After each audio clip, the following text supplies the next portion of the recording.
भगवान मिलेंगे कैसे? क्या साधन है? क्या भगवान उसको जल्दी मिलते हैं जो सुबह जल्दी स्नान कर लेता है? कहते नहीं, व्याधस्या चरणम ध्रुवस्य च वयो। जब भगवान राम वन में गए तो जो कोलबील थे, क्या वो डेली स्नान करते थे? नहीं, महीनों नहीं नहाते थे। फिर भी भगवान जब मिले तो गले लग के मिलते थे। राम भगवान गले लग के मिलते थे कि नहीं मिलते थे? तो बोले क्या भगवान उसको मिलता है जो बूढ़ा हो जाए, ज्ञानी हो जाए, परमितभाषी हो जाए, उम्र दराज हो? क्या भगवान उसको मिलते हैं? तो बोले नहीं, व्याधस्या चरणम ध्रुवस्य च वयो। थोड़ी देर बाद आप ध्रुव जी की कथा सुनोगे। ध्रुव जी महाराज, उनकी आयु कितनी थी? 5-6 वर्ष का बालक। मजाक मजाक में माँ ने कह दिया कि अगर तू गद्दी पे, सौतेली माँ ने कह दिया, बढ़िया बैठ बैठ, माँ ने कह दिया बेटा अगर गद्दी पे बैठना है तो जा भगवान की तपस्या कर, और जब भगवान प्रसन्न हो जाए तो भगवान से वर मांगना कि मैं अगले जन्म में सुरीची के गर्भ से जन्म लूं। और ये बात ध्रुव जी के हृदय में लग गई। ध्रुव जी वन में चले गए और वन में जाकर के तपस्या करने लगे और भगवान मिले। ध्रुव की क्या अवस्था? 5-6 वर्ष की। तो बोले क्या भगवान उसको मिलते हैं जो विद्वान हो, जो परमितभाषी हो, जो प्रकांड कर्मकांड यजुर्वेद उपनिषद आदि का जिसको ज्ञान हो? बोले अगर ऐसी बात है तो विद्या गजेंद्रस्य का, गजेंद्र जो था, गजेंद्र की कथा कल श्रवण करिएगा। गजेंद्र गजराज जिसमें 10,000 हाथियों का बल था, 50 पत्नियां थी, 150 बच्चे थे। लेकिन एक दिन गजेंद्र को ग्राह ने पकड़ लिया। गजेंद्र मदांध कि मैं ताकतवर हूं, मेरा कोई क्या बिगाड़ लेगा। लेकिन जल के जीव ग्राह ने गजेंद्र का पूरा खून चूस लिया और गजेंद्र कमजोर हो गया। 6 महीने तक पत्नियों ने साथ दिया, 3 महीने तक बच्चों ने साथ दिया। लेकिन पत्नियां बच्चे सबने सूर में से सूर हटाया और चल पड़े। और गजेंद्र को कुछ नहीं आता था कि क्या बोलूं, कैसे भगवान को बुलाऊं। गजेंद्र ने एक ही बात कहा, जिसने इस दुनिया को बनाया है वो मेरी रक्षा करें, वो मुझ पर कृपा करें। गजेंद्र ने बस इतना ही बोला। और कहते गजेंद्र ने गो बोला, बिंद बाद में बोला, ठाकुर जी आ गए। कहने का मतलब क्या? बोले गजेंद्र के पास कौन सी विद्या थी, मूर्ख था। बोले फिर क्या भगवान उसको मिलते हैं जो ब्राह्मण कुलभूषण हो, जो ऊंची जाति में जन्मा हो? तो बोले नहीं, अगर ऐसी बात है तो का जातिर विदुरस्य यादव पते। विदुर जी महाराज किस जाति के थे? दासी पुत्र थे। लेकिन भगवान दुर्योधन के मेवा त्यागे, साग विदुर घर खाई, सबसे ऊंची प्रेम सगाई। भगवान ने दुर्योधन का सब त्याग दिया और चले गए विदुर जी के यहां।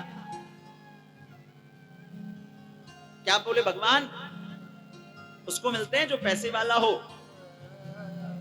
बोले अगर ऐसी बात है, अगर भगवान सिर्फ पैसे वालों को मिलते हैं तो का जातिर विदुरस्य यादव पते रुक्रस्य किम पौरुषम कुब्जा या किम तत्र रूपमधिकम। क्या भगवान उसको मिलते हैं जो सुंदरी हो, जो सुंदर हो, जो सबसे खूबसूरत हो? तो बोले अगर ऐसी बात है तो कुब्जा, जब भगवान मथुरा गए कंस को मारने के लिए तो रास्ते में एक दासी पड़ी जिसका नाम था कुब्जा। 3 जगह से टेढ़ी थी, नाम था सैरंद्री, लेकिन 3 जगह से टेढ़ी होने के कारण उसका नाम पड़ गया कुब्जा। लेकिन भगवान ने उसको पत्नी का रूप प्रदान किया। तो बोले क्या भगवान उसको मिलते हैं जो पैसे वाला हो, जो पूंजीपति हो? बोले नहीं, अगर ऐसी बात होती तो भगवान कलयुग में अडानी और अंबानी के यहीं रहते। लेकिन दुनिया में कहीं चले जाओ, हर जगह पैसे वालों की पूछ होती है। जिसके पास पैसा होता है दुनिया उसको सलाम ठोकती है। लेकिन एक भगवान का ही दरबार है जहां कभी भेद नहीं किया जाता। कृपा की न होती जो आदत तुम्हारी, तो सुनी ही रहती अदालत तुम्हारी। कुब्जा या किम तत्र रूपमधिकम किम तत् सुदाम नो धनम। सुदामा जी की कथा विश्राम वाले दिन सुनाऊंगा। सुदामा जी के पास क्या था सज्जनों? कुछ भी नहीं। मित्र से मिलने जाने के लिए 4 मुट्ठी चावल भी नहीं था, लेकिन फिर भी सुदामा जी गए और भगवान ने उनको गले लगाया। सुदामा जी की धर्मपत्नी सुशीला ने भगवान के लिए एक पत्र लिखा, क्या? एक मास द्वय पाख में दो एकादशी होए। हे ठाकुर जी, एक मास दो पाख में दो एकादशी होए।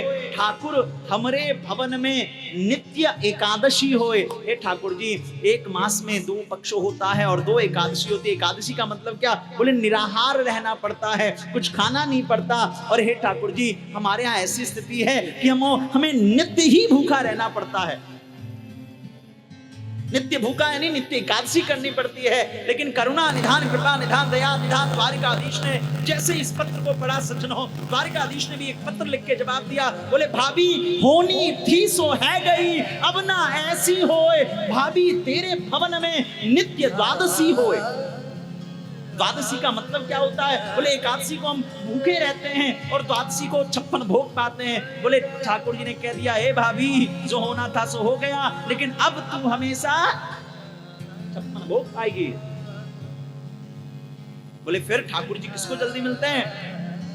कुब्जा या किम तत्र रूपमधिकम किम तत् सुदाम्नोदनम। बोले फिर भगवान को प्राप्त करने का साधन क्या है? बोले ठाकुर कैसे रीझते हैं, कैसे गोविंद रीझते हैं? बोले एक ही कंडीशन है, दुनिया को रिझाना हो तो पैसे जमा कर लीजिएगा, संसार को, रिश्तेदारों को अपने बस में रखना हो तो पावर का प्रयोग करिएगा। पावर यानी अपने आप का, अपना संपर्क, गुडविल दुनिया में बड़े बड़े लोगों से बनाइएगा, दुनिया में लाइजनिंग करिएगा। आपके सारे रिश्तेदार, नातेदार आपके आगे भैया प्रणाम, जी प्रणाम, भाई साहब प्रणाम, सर प्रणाम, चाचा जी प्रणाम, ताऊ जी प्रणाम करेंगे। दुनिया को रिझाना हो, संसार के लोगों को इंप्रेस करना हो तो अपने अंदर पैसा और पावर बढ़ाइएगा। लेकिन जब बात परमात्मा को रिझाने की आए तो वहां पावर और पैसा नहीं चलता, वहां तो बस एक ही चीज चलता है। बोले क्या? बोले प्रेम। प्रेम करिएगा। भक्त्या तुष्यति केवलम परमया भक्ति प्रियो माधवा। ठाकुर जी कभी भी पैसे पे नहीं रीझते, वो रीझते हैं तो प्रेम पे रीझते हैं। ठाकुर जी प्रेम पे रीझे, इसका दो प्रमाण है कि दुर्योधन के यहाँ भगवान ने जो है 56 भोग त्याग दिया और विदुरानी के घर जाके केले के छिलके खाए, और राम भगवान ने जो है सबरी के यहाँ जाकर के झूठे बैर खाए।